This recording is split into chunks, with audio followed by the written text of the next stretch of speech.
అనంతమైన ఈ సృష్టిలో అపారమైన శక్తికి మారుపేరు ఆ జగన్మాత. దుష్ట శిక్షణ, శిష్ట రక్షణ కోసం ఆ తల్లి ఎత్తిన రూపాలు అనంతం. ఆ తల్లి అనుగ్రహాన్ని అతి తక్కువ సమయంలో అత్యంత శక్తివంతంగా పొందే మార్గం ఏదైనా ఉందా అంటే అది ఒక్క శ్రీ దుర్గా సప్తశ్లోకి మాత్రమే. 700 శ్లోకాలు ఉన్న దేవి మాహాత్మ్యం లేదా దుర్గా సప్తశిది పఠించడం అందరికీ సాధ్యం కాకపోవచ్చు.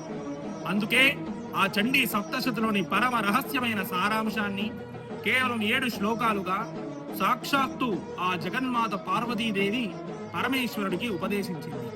ఈ 7 శ్లోకాలు మన జీవితాల్ని మార్చే 7 అద్భుతమైన అస్త్రాలు. ఇందులో మొదటి శ్లోకం మనసులోని అజ్ఞానపు చీకట్లను చీల్చి జ్ఞానోదయం కలిగిస్తుంది.